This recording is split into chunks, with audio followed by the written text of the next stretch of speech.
Welcome to the DeeperBlue Podcast, your weekly guide to everything that is happening around the world underwater. My name is Stephan Whelan. I'm the founder of DeeperBlue.com, the world's most popular diving website. Every week, the DeeperBlue Podcast covers everything that's happening in the scuba diving, freediving, diving travel, and ocean advocates world. So join us as we explore the Deeper Blue.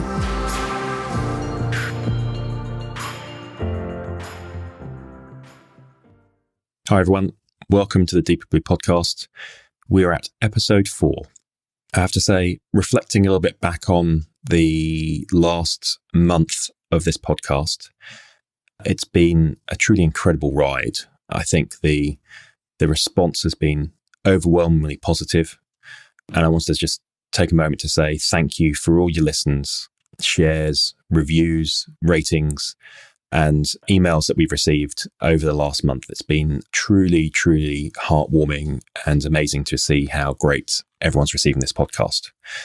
Well, that is apart from, there was one email that we got from a guy in Europe somewhere who told us quite aggressively there were a couple of swear words involved to one of our email announcements, telling us to go away, that the army was at his door and he didn't have time to listen to a podcast. So, but who am I to judge what was going on with him? So hopefully he's okay.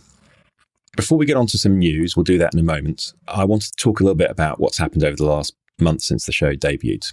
So I think for Jason and I, Jason being the producer of this show, I think it's been honestly a lot more work than we expected and even anticipated.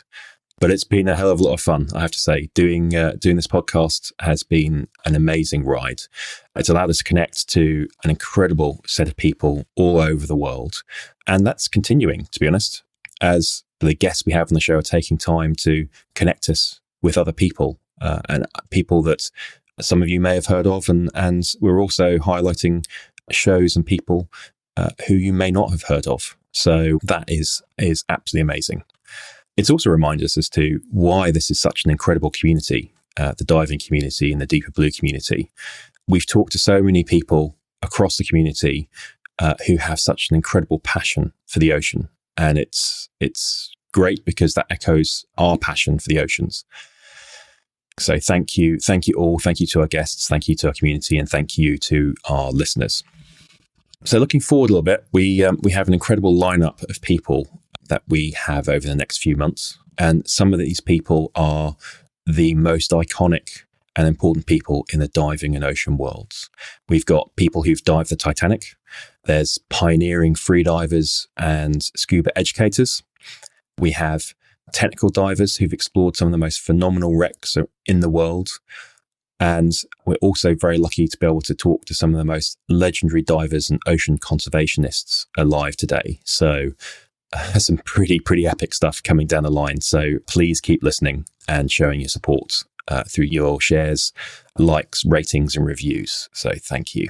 At the same time, we also have loved hearing from you, the diving and freediving community. Not only has the support been overwhelming, but also we have absolutely loved hearing your best dives ever. So the little segment at the end of each episode where we get to hear dive that was most important to you. So don't forget to keep sending your best divers in.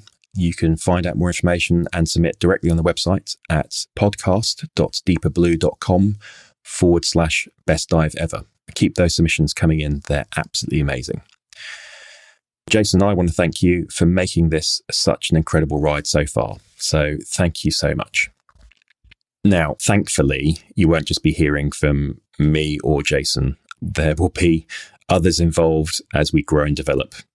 We've put together a team of co-hosts that you'll be hearing from in the next few months.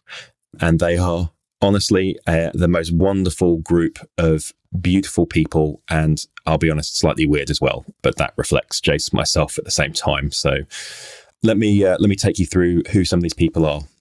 So first up, we have Megan Heaney Greer, the iconic US freediver and Discovery Channel host. She'll be covering legendary divers, freediving in general, and the occasional conservation and environmental story. Next is Tech Clark. For those of you who don't know him, he's one of the foremost diving industry experts and is known as the Scuba Guru. Honestly, he looks like one as well. He's got this amazing flowing hair recently and impressive beard over lockdown. So he definitely looks like a guru by my standards. He'll be covering education and safety in diving, as well as the industry at large. There's a fellow Brit on board, Sarah Richards. She is a force of nature that started the huge Girls That Scuba brand and community. She'll be covering, Girls That Scuba. So looking forward to hearing and highlighting some of the stories from that community. Michael Menduno also joins us. He is the diving journalist. He's award-winning editor of a number of different magazines, staff writer here at DeeperBlue.com. His energy and gravelly voice will explore the latest in tech diving and the aspects of that world. And I think that's only fitting because he is credited, after all, with coining the term technical diving. And then lastly, of the co-hosts, we have mermaid Lyndon Walbert. She's perhaps the world's most famous entrepreneur-maid, as she describes herself, and she'll be covering women in diving, Hollywood, and the media for us. So that's going to be super, super exciting. So they're the set of co-hosts. And of course, you still get Jason as the producer and myself free of charge. So I look forward to that. Let's go on to the news. So at the top of each episode, we'll highlight some of the news from the week. This week, it's been an interesting week, to be honest. As the world is opening up slowly, I think we've heard quite a lot about dive shows and organised events to do with diving have been cancelled, unfortunately, due to coronavirus. These include things like the Our World Underwater Show in Chicago in February, the Long Beach Scuba Show in California in May, the dive resort travel shows in Shanghai, Beijing, and the Philippines across July, August, and September. We're also hearing that the dive show in Birmingham in the UK quite possibly could be moved from October this year. And of course, the big news for most people in the industry is that DEMA, the big international trade show held in the US in November, has been cancelled for this year.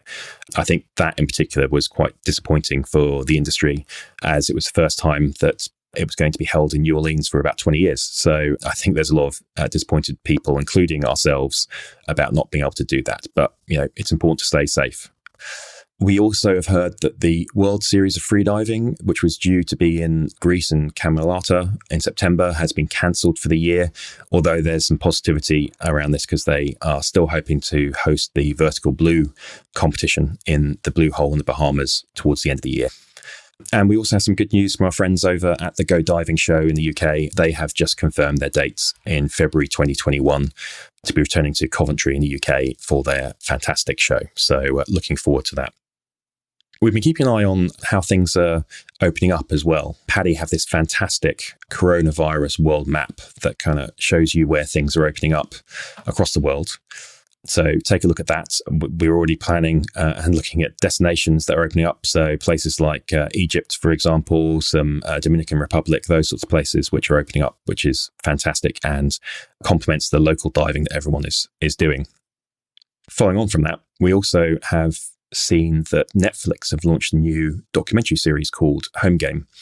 Home Game explores a number of different sports, including the Highland Games and roller derby.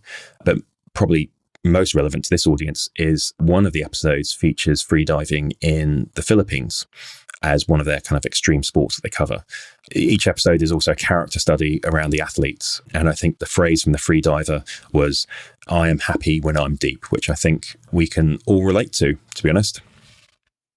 Australia this week has had some tough time, I think, and tough news coming out, freediving related. Early in the week, we heard that a freediver was sadly killed by a shark while spearfishing off Fraser Island in the eastern Queensland part of Australia. And then later in the week, we also heard that another spearfishing tragedy happened when the two-time world champion Australian snowboarder Alex Chumpy Pullin died whilst apparently spearfishing alone off the Gold Coast in Australia.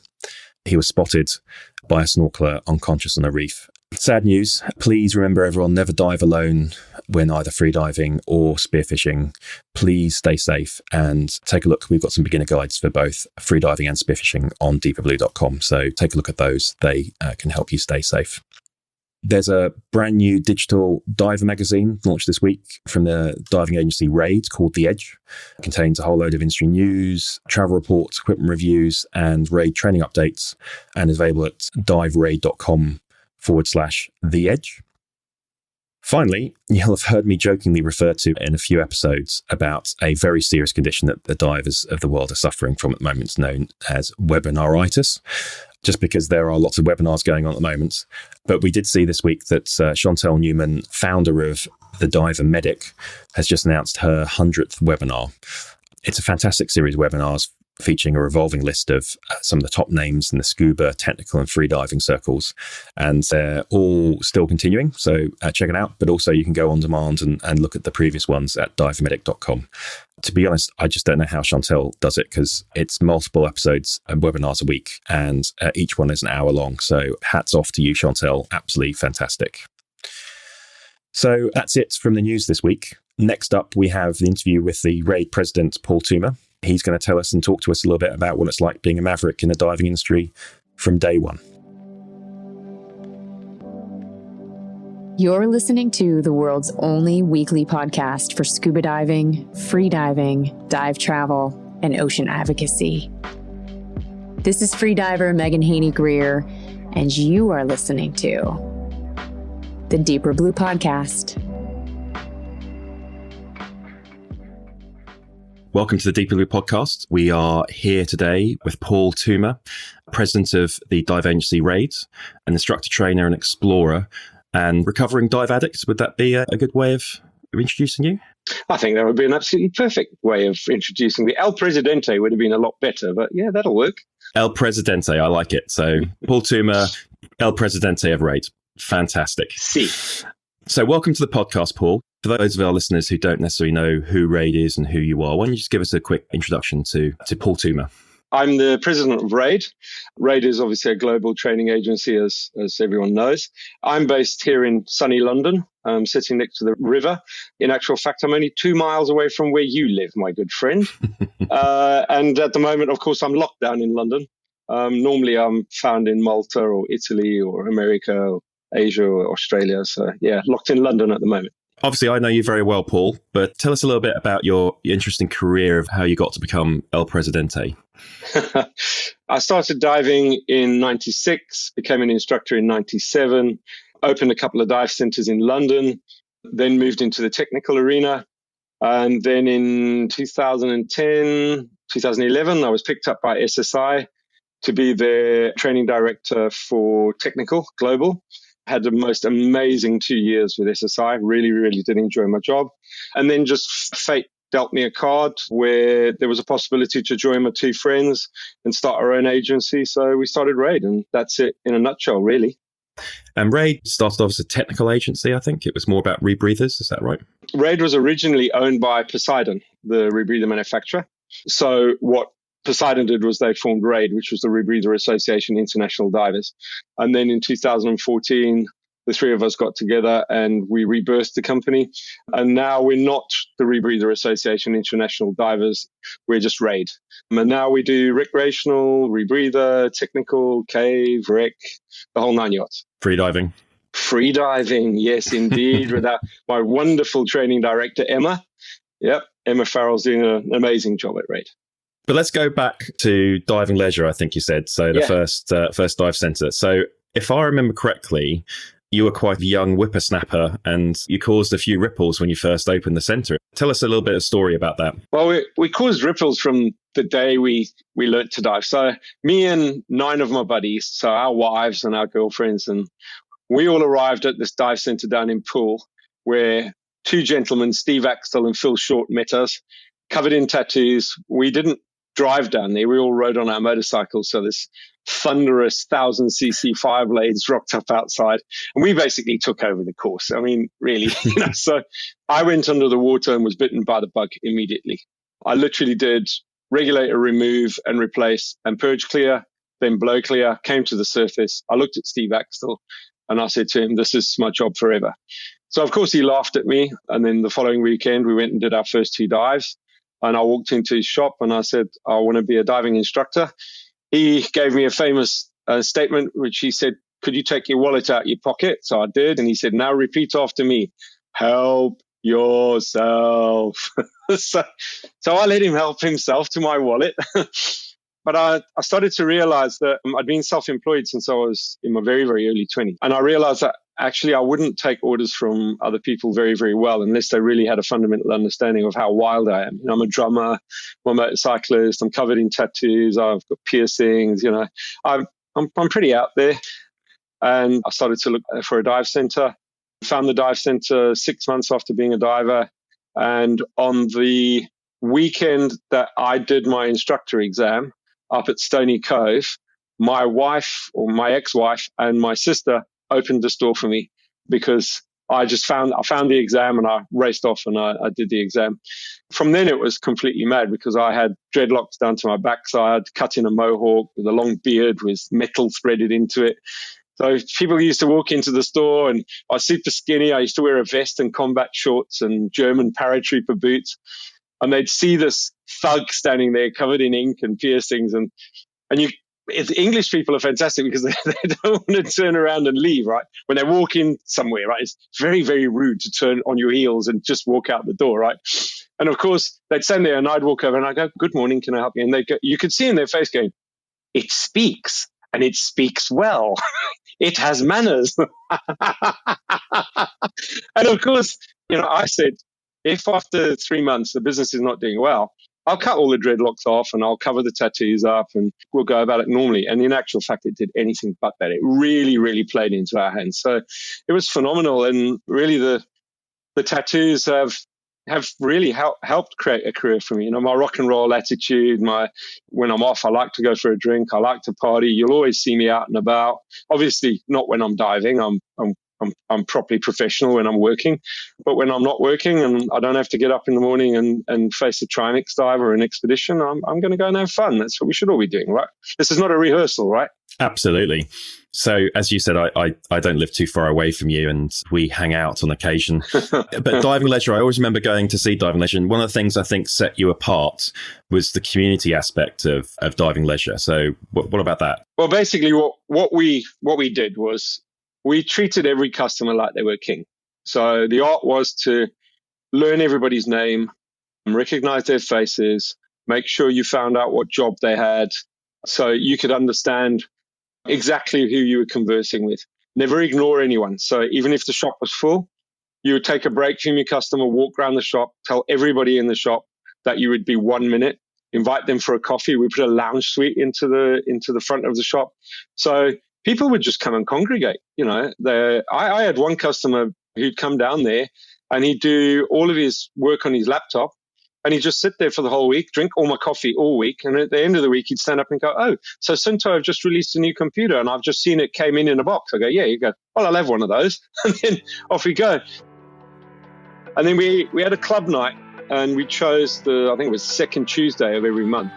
And the reason we did that was because Wednesday is like warming up for the weekend. Thursday, people are already out. Friday and Saturday, they are out. Sunday, they really don't want to go anywhere. Monday, they all doom and gloom. Whereas Tuesday, they're getting ready for Wednesday, which is the middle of the week.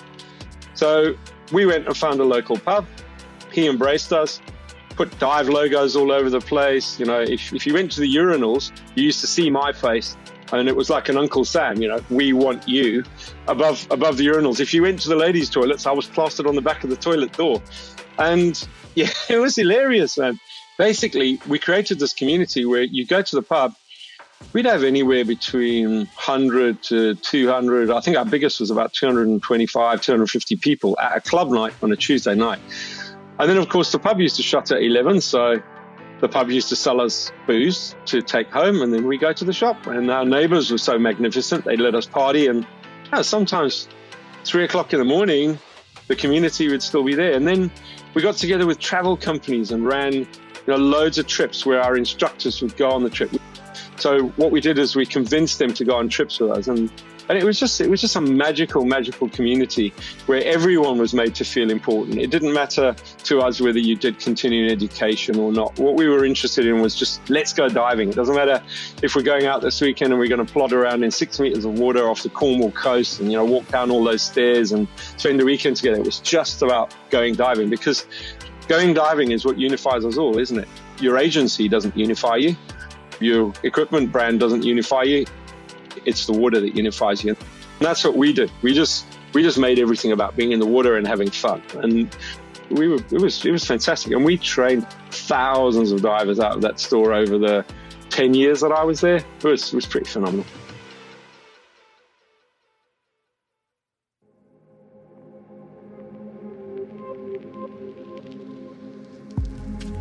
Hi, I'm Sarah Richard, the founder of Girls at Scuba, and you're listening to the best 30 minutes about diving, the DeeperBlue Podcast.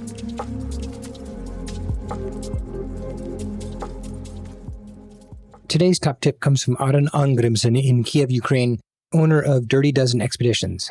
Dirty Dozen Expeditions leads dive trips around the world to some of the most challenging, spectacular, and fascinating wreck dives, including Truck Lagoon and Bikini Atoll. Aron's top tip is about how to plan for one of these once-in-a-lifetime trips. I think my top tip to the listeners would be, don't be embarrassed if you don't know how to plan some of these trips that are out there at the moment. Because as a society with information technology, we've never had so much access to go into these amazing places as we do now. In my case, it would be Truck Lagoon or Bikini Atoll. And you start thinking, well, what is that and how I can do that? And my top tip is not to be discouraged. Keep going, keep reading. If you can, see dive shows, do your research, plan ahead, and vet the people that you give the responsibility of planning your trip properly. All these experiences that are once in a lifetime that you think are only reserved to the rich and famous, they're not. They're reserved for everybody as long as they just set their heart to it and start planning things properly. Thanks, Aron. No worries.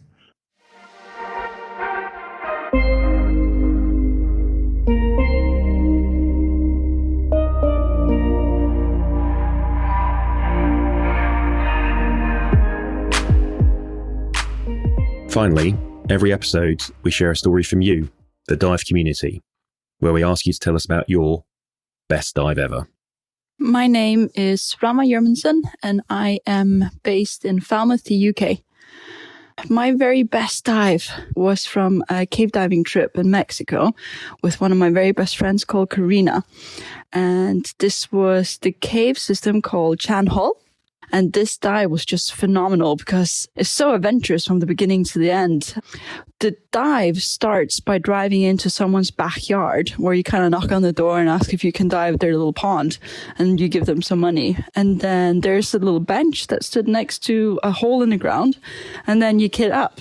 Afterwards, the hole in the ground kind of has room for about 2 or 3 people to stand there and water that comes up to your thigh.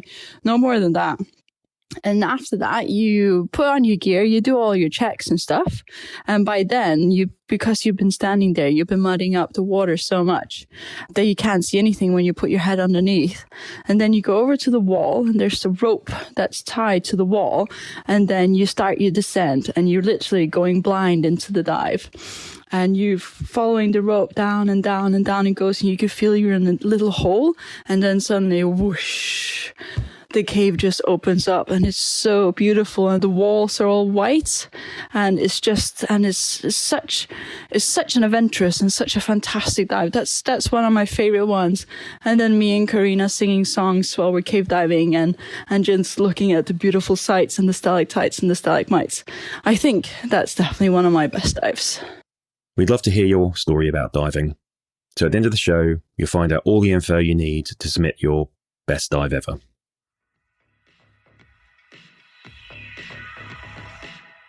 Thanks for listening to the DeeperBlue Podcast. Find out more on all the stories you've heard this week, plus connect to the world's largest online dive community at DeeperBlue.com. And if you like what you've heard, please subscribe, like, and comment wherever you hear your podcasts. These comments and subscribes really make a difference. Before we go, I want to give a big shout out to Jason Elias, our producer. In case you didn't know, he has an amazing podcast about people who have a deep connection to our world's oceans. Connections strong enough that they've dedicated some part of their lives to being in or working on behalf of the water. Take a listen when you get a moment to Jason's show, The Big Deep Podcast. Every week, we want to hear your stories and share them with the world.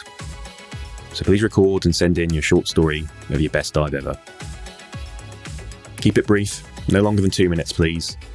And in it, tell us your name and location, where you were on the dive, what happened that made it so great, and why it's meant so much to you. You can get that over to us at bestdiveever@DeeperBlue.com, or head to our website, podcast.DeeperBlue.com/bestdiveever. Join us again next week and explore much more of the Deeper Blue.